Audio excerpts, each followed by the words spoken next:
Je suis coincée. On va rentrer dans une habitation troglodyte. On passe en mode 4x4.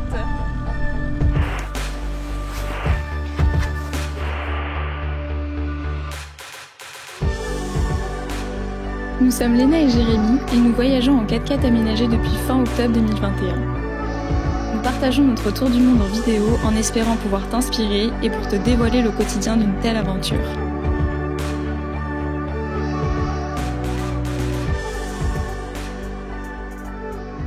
On arrive à Gorémé, en plein cœur du parc Cappadoce. On a hâte de découvrir tout ça. Demain matin, on espère qu'on va avoir une superbe vue. On a réservé un petit hôtel pour 2 nuits.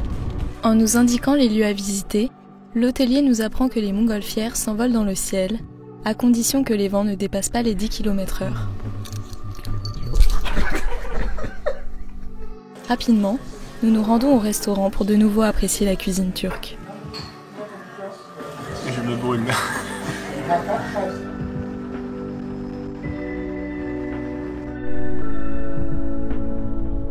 Nous démarrons cette belle aventure dans la vallée rose. Relief creusé par l'érosion depuis des millions d'années, les roches forment des larmes de sable dans lesquelles nous faisons nos premières pistes.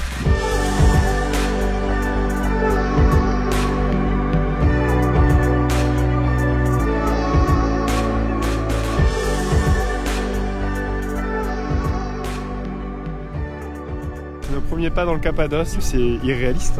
Ouais. A priori, c'est des paysages qui ont été utilisés même dans des films et c'est pas étonnant, ça ressemble à rien de ce qu'on a vu avant.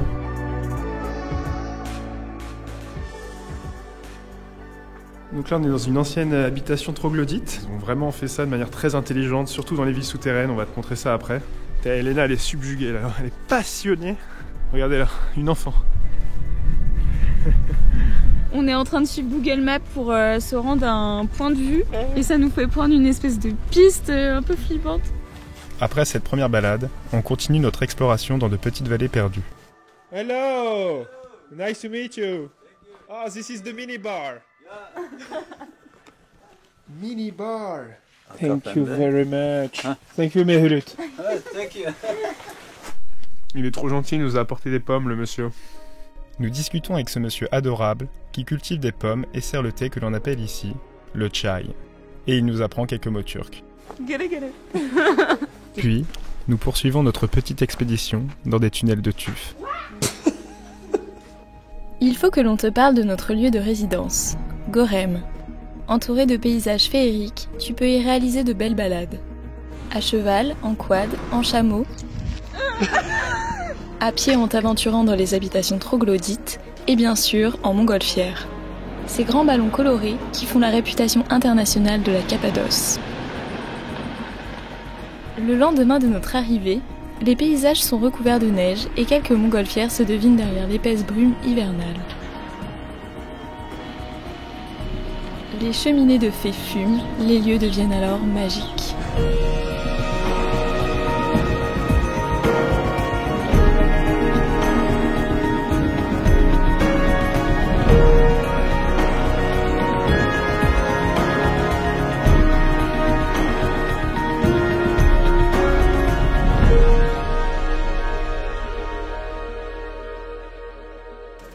Cette nuit, moins 10 degrés. Alors on gratte pour aller admirer l'envolée des ballons. On a trouvé un spot en hauteur. Il y a toutes les montgolfières qui décollent autour de nous. Il y en a déjà plein là-haut. C'est magnifique. Ils volent tous les matins de l'année, seulement lorsque les vents le permettent. Pourquoi des montgolfières ici? Les paysages, la météo et l'idée d'un couple européen en 1991. Combien à la fois?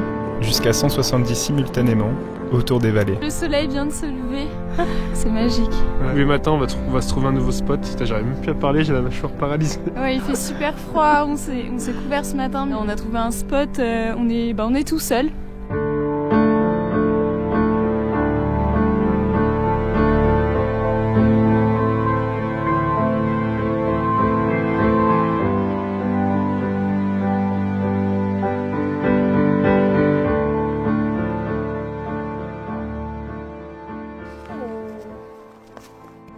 Classique en Turquie.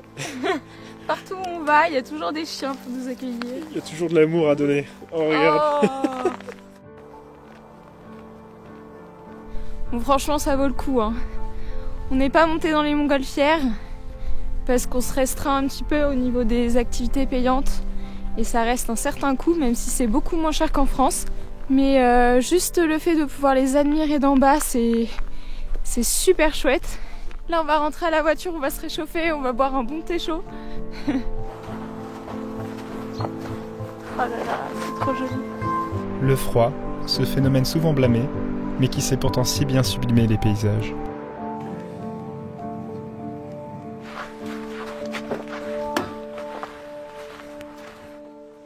Après quelques jours, nous changeons d'hôtel. Le Crazy Horse nous tiendra au chaud. On a trouvé ce petit hôtel juste à côté de Guerem à seulement 7 € la nuit. La chambre est trop jolie. Donc on te mettra le lien de l'hôtel dans la description si ça t'intéresse. Et demain pour Noël, on s'est réservé une petite surprise, donc on te montre ça tout de suite.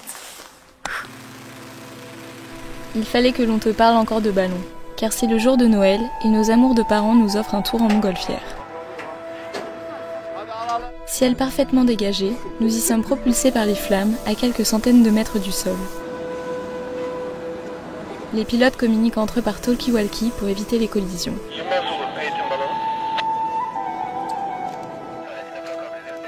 Nous, on admire le grand mont RCS dont les rayons du soleil levant caressent la pointe qui culmine à 4000 mètres et bientôt, nos visages d'enfants émerveillés.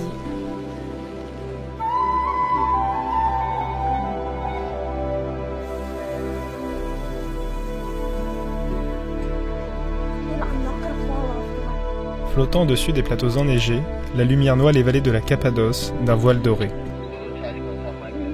On est à 1600 mètres d'altitude, la vue est magnifique. Là le soleil est en train de se lever donc il y a des rayons rouges partout et on est sur une journée où il n'y a pas un seul nuage donc on a vraiment trop de chance. Et il y a des centaines de montgolfières aujourd'hui, c'est magnifique. Je suis trop contente de faire ça.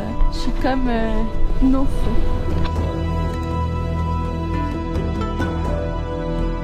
« 55 € par personne, l'activité dure environ 1h30. Les montgolfières passent par les vallées les plus connues, en frôlant les reliefs rocheux et même en touchant les arbres avant d'atterrir en douceur. Ça y est, on est à 2 mètres du sol, ils vont nous cueillir à présent. Chucky, il va atterrir dans la remorque là, non? Il atterrit dans la remorque. Ça y est, on a atterri, il a atterri juste dans la remorque là. Il est en train de nous emmener. Tu crois qu'il va nous ramener à l'hôtel comme ça?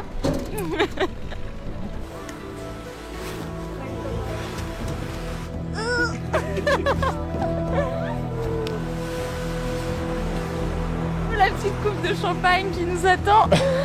Il est 9h. Après ce verre de boisson mystérieuse, on déguste le petit déjeuner de l'hôtel, on profite de la cuisine pour se faire des crêpes de Noël, mais tout ne se passe pas comme prévu.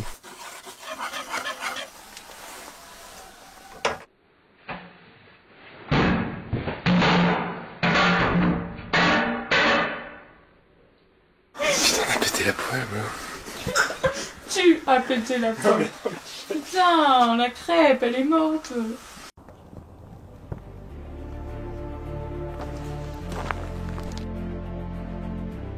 On vient de partir pour une petite randonnée, on est dans la Red Valley, la vallée rouge. On va essayer de grimper tout là-haut pour avoir une superbe vue sur tout l'environnement. Là, c'est magnifique. Cette vallée, elle est très connue pour ses roches de couleur rose et rouge.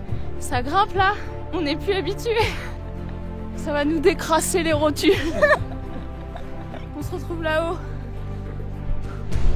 Ça y est, on est en haut de la montagne et on a une vue de fou sur la Rose Valley, sur la Red Valley. C'est magnifique.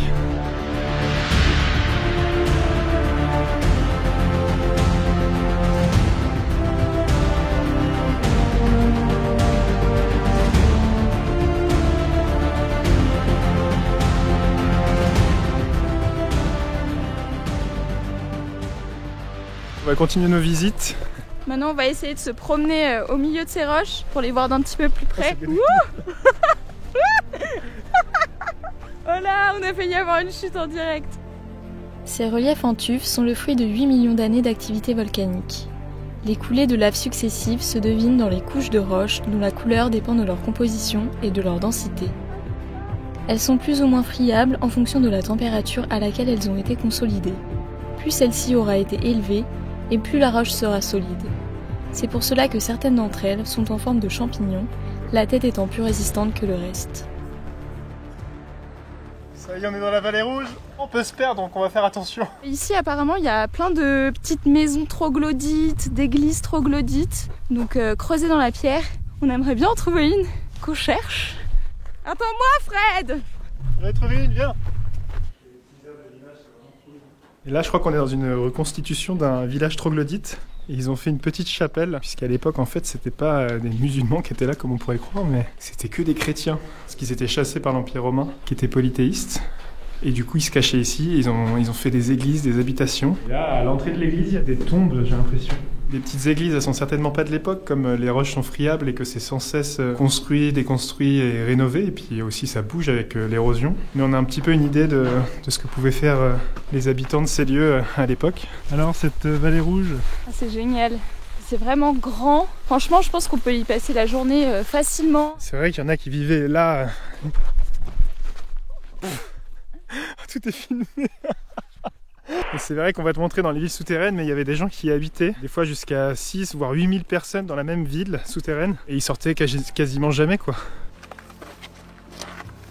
Et je pense qu'ils étaient pas bien grands à l'époque, ou alors ils s'embêtaient pas trop avec les ouvertures vu qu'ils sortaient pas souvent. Ça doit vachement résonner là. Donc il était où le lit à ton avis? Là ça devait être le lit. Le lit, là les étagères pour mettre la PlayStation, et là je pense la table pour manger. Dans quelques instants ça va être le coucher de soleil, on va se trouver un spot, ça va être magnifique.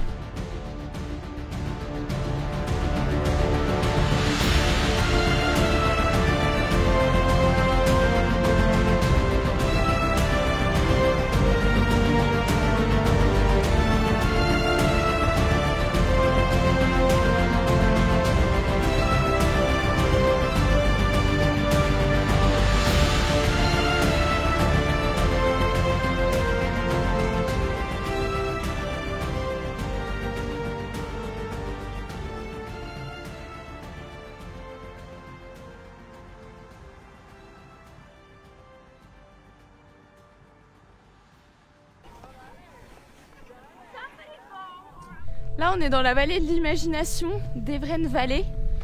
Et la particularité de celle-ci c'est que les formations rocheuses ont plein de formes diverses et variées. Et on a l'impression d'y voir plein de formes, d'animaux, de visages. Enfin on peut vraiment s'imaginer tout ce qu'on veut ici. Et notamment la plus connue qui est juste derrière nous, c'est un chameau. Il y a plein de gens qui viennent pour prendre des photos.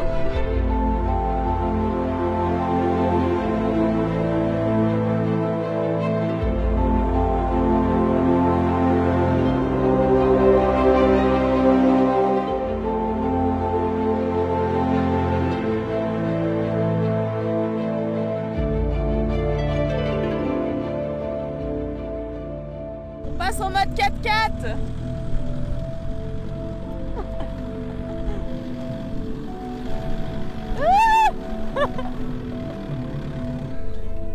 On vient de se faire arrêter par la police. Non, en fait, on a juste discuté avec eux, ils étaient trop sympas. Ils parlaient pas du tout anglais, mais avec les téléphones, on a un petit peu discuté. Ils nous disaient ravis de vous connaître, d'où est-ce que vous venez, enfin des trucs trop mignons.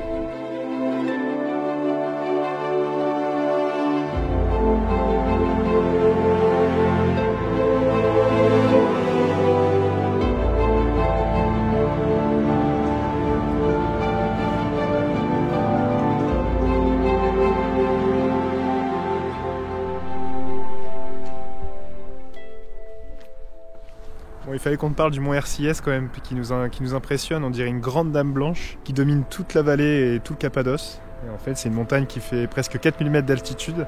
Peu importe où on se situe à Cappadoce, on la voit, elle est absolument magnifique. On se baigne alors dans des rêves d'ascension, mais on n'ose pas imaginer la température qu'il fait là-haut. Alors, on se contente de rester les pieds sur terre, au milieu des animaux, ces merveilles de la nature qui méritent tout notre amour. Ça y est, on quitte la Cappadoce. On est super triste de partir de cet endroit parce que c'était vraiment magnifique et on te conseille vraiment d'y aller. Et on se rend un peu plus au sud, on va visiter une cité souterraine. Faut pas qu'on se perde ici. Ça fait 1 minute qu'on est dans le truc, on est déjà perdu. Kaimakli a été découverte en 1924 et aurait été creusée vers 1300 avant Jésus-Christ par le peuple des Hittites. Comme toutes les œuvres troglodytiques, elles sont difficiles à dater, mais il est certain que cette ville a servi de refuge pour des millions de chrétiens persécutés par les Romains entre le 5e et le 7e siècle de notre ère. Cet énorme bloc de pierre rond qu'on peut voir ici, en fait, ça servait à bloquer les entrées des galeries pour se protéger des ennemis. Et en fait, elles étaient coincées des deux côtés par un mur et une pierre. Et au milieu, il y a un trou. Ça permettait de passer une lance à travers la pierre pour pouvoir repousser l'ennemi si jamais il était juste derrière cette porte. Et aussi pour pouvoir garder un œil sur ce qui se passe à l'extérieur. Et également permettre de la circulation de l'air dans les galeries. En fait, c'est avec un truc comme ça qui creusait les galeries. C'est incroyable. Je le pose là. Bon, là, il y a des lumières artificielles partout, mais à l'époque, il va y avoir une ambiance là-dedans avec... Les bougies et tout. Les volumes sont pensés autour des cheminées d'aération. Dans ces kilomètres de galeries, les habitants y stockaient leur nourriture et leur eau, y confectionnaient leur vin et leur huile, cuisinaient ou encore priaient dans leurs églises. En fait, les salles des repas et de la cuisine, tout le monde était rassemblé. Comme ça, ils avaient un œil sur leur réserve de nourriture. Ils étaient sûrs de ne pas trop consommer. Aujourd'hui, les archéologues estiment que plus de 80% des sites n'ont pas encore été découverts. La région a encore bien des mystères à dévoiler. Impossible de te montrer la totalité des choses à faire dans la Cappadoce.